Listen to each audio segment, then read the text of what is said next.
जनता party ने, नरेंद्र मोदी जी की सरकार ने हमें मेडिकल कॉलेज मंजूर किए। जब कांग्रेस की सरकार वीरभद्र जी की यहां पर थी, उन्होंने कई सालों तक, 3 साल तक इसके लिए जमीन तक नहीं दी। जमीन भी 2017 में जब जयराम जी मुख्यमंत्री बने तब उन्होंने आकर यहां पर जमीन दी। नड्डा जी केंद्रीय स्वास्थ्य मंत्री थे, वो भी आए, हम भी गए, हम सब ने मिलकर उसका शिलान्यास भी किया और उसका भवन निर्माण भी किया। 1.5-2 सालों से सरकार से जो बचा हुआ थोड़ा सा कार्य था, जो मात्र 3-4 महीने में होना था, वो 1.5 साल में भी पूरा नहीं हो पाया।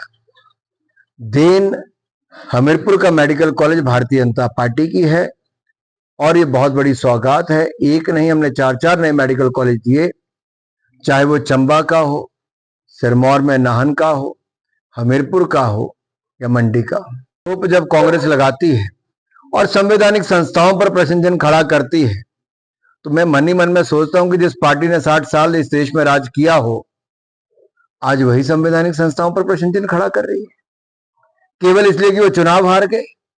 कभी ईवीएम पर प्रश्न चिन्ह खड़ा करती है, कभी इलेक्शन कमीशन पर करती है, और कभी जनता जो वोट डालती है उस पर प्रश्न चिन्ह खड़ा कर देते। जब राज्य जीत जाए तो ईवीएम ठीक है, हार जाए तो कांग्रेस के लिए खराब है। कांग्रेस की पोल खुल चुकी है। इन्होंने जाति के नाम पर भी बांटने का प्रयास किया, इन्होंने संविधान का डर दिखाकर भी किया, लेकिन जनता अब कांग्रेस का असली चेहरा जान चुकी है और कांग्रेस को लगातार हरा रही है। अब महाराष्ट्र और झारखंड में भी कांग्रेस की हार होगी, ये दीवार पर लिखा है। राष्ट्रीय अध्यक्ष श्रीमान खड़गे जी ने कांग्रेस की पोल खोलकर रख दी और आईना दिखाने का काम भी किया है कि कैसे बगैर बजट के प्रावधान के बड़े बड़े वायदे और बड़ी बड़ी घोषणाएं चुनावों से पहले मुफ्त की योजना चलाने के लिए की थी।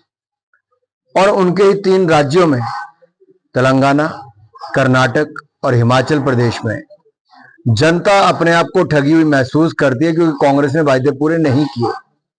आज हालत ये हो गई है कि यहां पर ना 1500 रुपए महिलाओं को मिले हैं, ना ही जो 5 लाख नौकरियां मिलनी थी, ना 2 रुपए किलो गोबर खरीदा गया, ना 100 रुपए लीटर दूध खरीदा गया।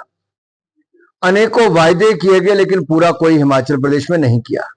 ना 300 यूनिट बिजली के मुफ्त में मिले, उल्टा बिजली पर भी सेस लगा दिए गए। पानी जो मुफ्त में मिलता था उस पर सरचार्ज लगा दिया गया। दिया तो कुछ नहीं, जनता की जेब से निकालने का काम कांग्रेस ने किया है।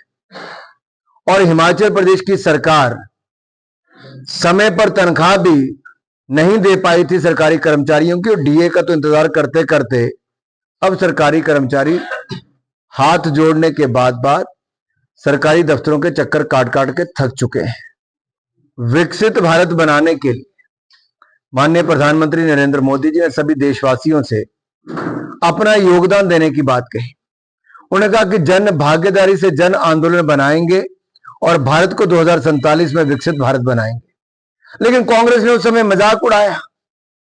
हमारे आत्मनिर्भर भारत योजना का भी, मेक इन इंडिया का भी कांग्रेस इस पे हंसती थी, लेकिन आज पूरी दुनिया भर में भारत एक आकर्षण का केंद्र बना है, ब्राइट स्पॉट। अगर अर्थव्यवस्था के रूप में देखा जाए तो भारत है। चाहे वो IMF हो, वर्ल्ड बैंक हो, बाकी दुनिया की एजेंसीज हो,